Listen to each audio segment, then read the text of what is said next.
Ladies and gentlemen, today we're going to talk about the law of attraction. I know it's become a buzzword here lately, but today we're going to go into an in-depth lesson of everything you need to know as I understand it, from concept to execution. But for those of us, kind of like me, that have kind of a too long didn't read mentality when we're hitting up YouTube, I'll jump right into the execution for the people who are already comfortable with the concept. If you want to manifest something, attract something, become something, or achieve something using the law of attraction, there's basically three main steps to it. Number one, make a decision. There's nothing that you can accomplish ever without actually making a decision to do it. And everything that's ever been accomplished was accomplished because somebody made a decision first. Until you make the decision that you're going to do it, you will never be able to execute on steps 2 and steps 3. Step 2 is to believe. That sounds kind of Pollyannish and pie in the sky, but there's actually more to it than that. When you believe that you can actually achieve something, that means that you are going to act in ways that will make it come true. That's step 3. Take action. Act. If you don't take any action on it, this is the step where people fail. If you don't take action, there's not going to be any progress. You can't simply think in your mind, I want this, and then it'll come to you out of nowhere. That's not the law of attraction. That's the way some people might want to present it to you, because that sounds easy and that feels simple, and then you don't actually have to do anything. I'm telling you point blank, if you want to attract something through the law of attraction, you need to get your MBA. You need to make a decision, you need to believe, and you need to take action. For step 2, let me clarify a little bit. When you're believing it, make sure that it's in your thoughts and it's in your words. Because when you believe that you are achieving something, then you're thinking like the person who's achieving it. You're thinking about the end goal, and you're also speaking like somebody who can achieve it and is achieving it. And you're speaking about the end goal. Those two things will then turn you into the person who's ready to receive what it is that you're trying to attract. You don't attract what you want. You attract what you are. You attract more of what you are. That's something that Wayne Dyer taught us.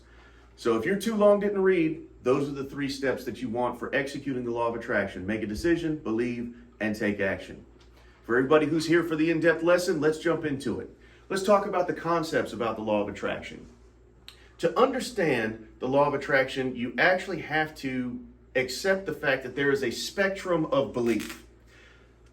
On the spectrum of belief, there's 2 extremes, okay? On one side, you've got the physical. We should go ahead and talk about the fact my handwriting is absolutely horrific, and I apologize ahead of time, but I'm not going to try to make it any better. And then on the other extreme, you've got the metaphysical. I used to just refer to that as the meta, but then Facebook copyrighted the meta word, so now it's the metaphysical. The way that I think about this on this side, it is science, science, science all the time. Everything in the universe can be explained through use of science. On this extreme, it's religion, religion, religion. Everything in the universe can be explained with religion. There are people who believe this way.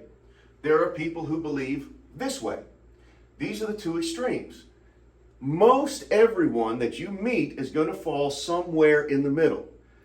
Usually people fall a little bit to one side or a little bit to the other side. I have yet to meet somebody who's absolutely dead set in the middle, 50-50. That's neither here nor there. It's literally neither here nor there. But you have people who believe totally in science and people who believe totally in religion. The important part of this that applies to the law of attraction is that no matter whether somebody falls on this side of the spectrum or on this side of the spectrum, the concepts of the law of attraction do fit into their belief system. For example, we know that the way that you speak has an impact on the things that you attract, the things you accomplish, the way that you feel, and the person that you are. On one side, what we have is religion. In the Bible, it says, words will turn to flesh and dwell amongst us. Every teacher throughout history has talked about the fact that your words have an impact. Put a watch over your mouth, be careful how you speak. It's in all the holy books. But on this side, on the science end, you can't say, well, the Bible says. You have to have a scientific explanation for it.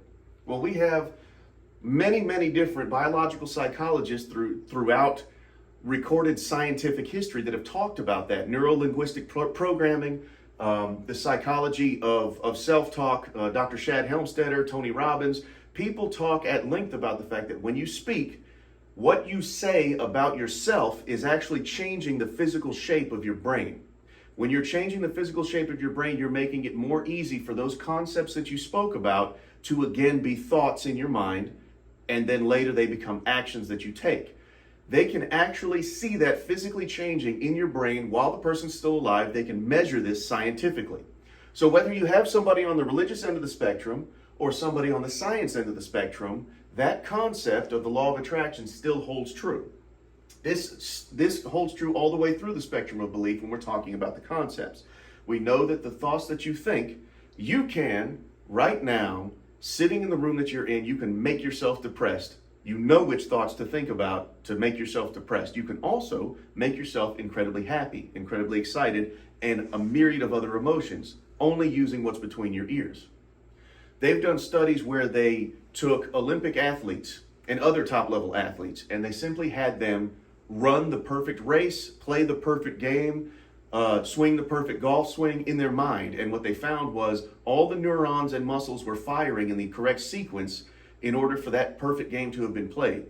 Your body does not know the difference whether you're really doing it or whether it's between your ears. That's why we get scared at scary movies. That's why we get happy at the end of happy movies. That's why we cry during sad movies, because your body can't tell the difference between what's real and what's imagined. It just accepts what your brain gives it and reacts accordingly. So science, religion, they both hold true all the way across the spectrum, which means most of the people that are watching this right now fall in the middle and definitely can accept that these concepts are going to hold true. So thoughts, words, we have covered. I have found in my experience that the words actually have more of an impact. When you start speaking about yourself in the way that you want to be, or about the things that you want to have, and you speak about them in the present tense as if you are the person who has that. We know Bob Proctor always talked about saying, I am so happy and grateful now that. For me, I was never able to get an emotional connection to that particular format of affirmation, saying, I'm so happy and grateful now that I have achieved this. I'm so happy and grateful now that I have assisted these people in doing this. I'm so happy and grateful now that I've accomplished this. Happy and grateful now that my health is this. That particular wording of an affirmation hasn't really, without the emotional connection, it doesn't have that same power and effectiveness. But I found that saying, I am the man who. I'm the man who has accomplished this. I'm the man who has helped these people do this. I'm the man who has this or that. That has had more of an emotional connection for me, and that has been more effective. By speaking the words, I've found that the changes in me, and therefore the changes that I'm able to affect outside of myself, have come more rapidly, more noticeably, and more powerfully. Find the type of, if we want to say affirmation, find the type of affirmation, but find the format of wording that works for you.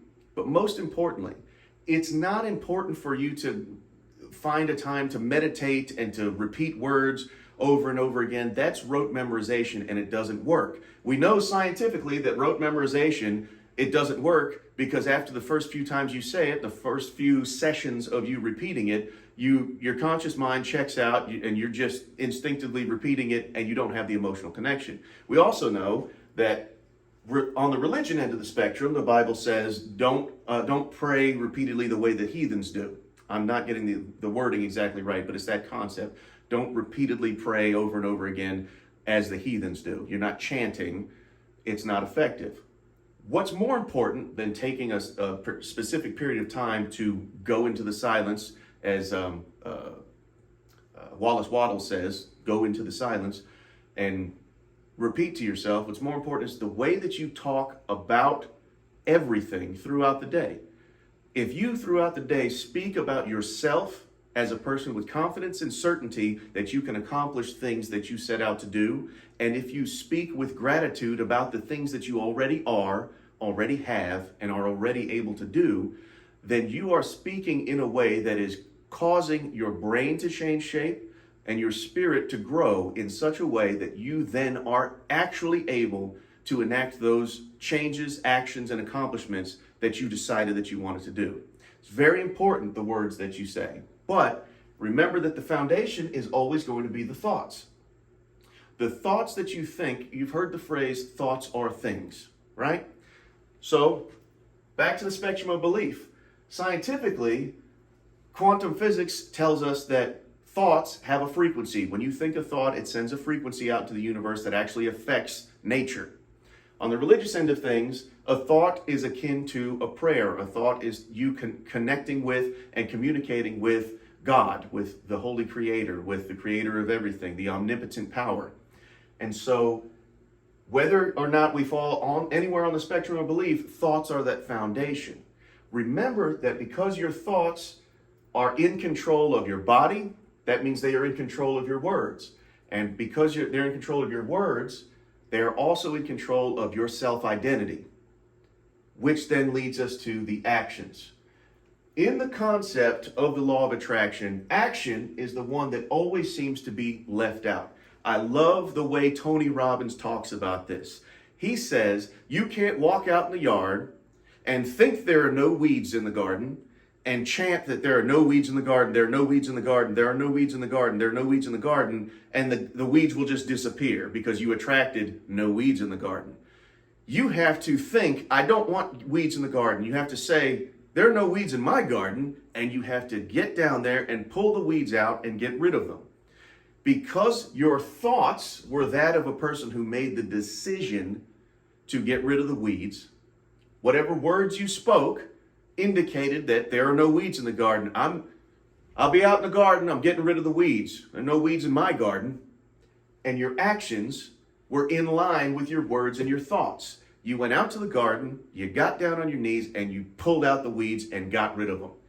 That's how the law of attraction works. It's a very simple example of how action is the fundamental point at which the law of attraction actually goes to work. You have to act on your thoughts and words in order to make what you want be attracted to you. So when we have this concept all together, when we understand that our thoughts are the foundation from which all of the rest of it stems, we realize we need to be in control of our thoughts. We need to be monitoring our thoughts.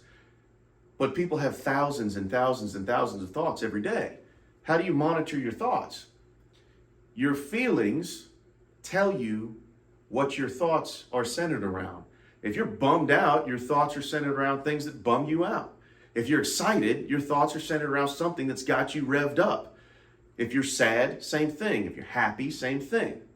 So how are you feeling? Take stock of how you're feeling real quick, right here in this moment. How you feeling? When you realize how you're feeling, you kind of have an idea of what your thoughts are centered around, and you can change them. You can change the way that you're feeling with your thoughts. And a lot of people are able to do that by going ahead and pushing through and executing some words to get them moving in the right direction. Once you have all of these in place, you're thinking correctly, you're speaking correctly about yourself and about your ability to help others and accomplish the things that you want to accomplish, then your actions will fall right in line with that. Because once you're thinking like the person you want to be, speaking like the person you want to be, everyone expects the person you want to be out of you, and everyone, including you, believes that you can be that person and are that person. Your actions will fall right in line with that. You have actually changed your self-identity into the person you want to be. And as we know from earlier, you don't attract what you want, you attract what you are. Through your thoughts and your words, you have changed your self-identity into the person you want to be, and your actions will then attract the things that you have been wanting because you attract what you are. The nuts and bolts that we talked about a little bit earlier is once you've made that decision, or rather once you have the concepts down and you're ready to execute, go get your MBA. First, M, make a decision. You have to make a decision, and it's got to be specific, detailed, and measurable, and there should be an element of time. A lot of people talk about the SMART goals: specific, measurable, attainable, realistic, and an element of time. I always take out attainable and realistic. It's nobody's business what's realistic for you. It's nobody else's business what's attainable for you. There are plenty of accomplished men and women out there who could easily and probably were told, you can't do that. What you're talking about doing is impossible. Nobody's ever done it before. You can't possibly do it. And then they just went out and did it anyway.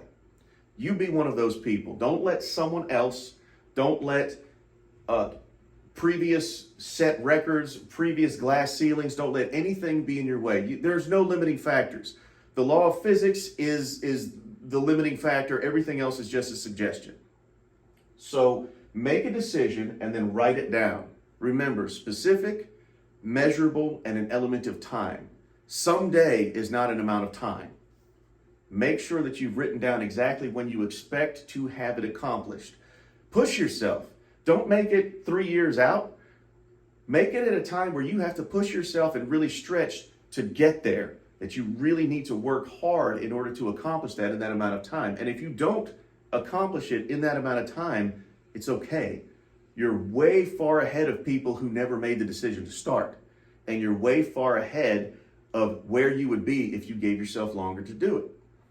I think it was Elon Musk that said, if you have a 5-year plan, it will take you 5 years to get there. But if you have a 5-year goal and you give yourself 1 year to get there, you'll get there in a year. And if you don't, you're way farther along than somebody who gave themselves 5 years to do it.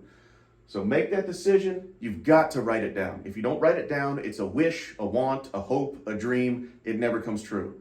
Write it down, specific and measurable element of time. Then believe. Remember, MBA. Make a decision, believe.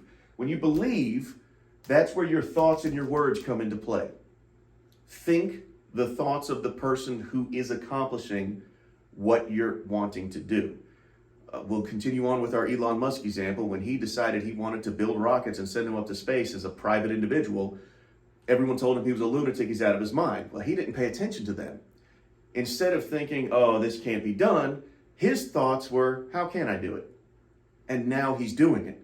He was thinking the thoughts of a person who was accomplishing what he set out to accomplish. He didn't know rocket science. He had to teach himself rocket science. He had to make himself think the thoughts of a rocket scientist so that he could then take the actions of a rocket scientist.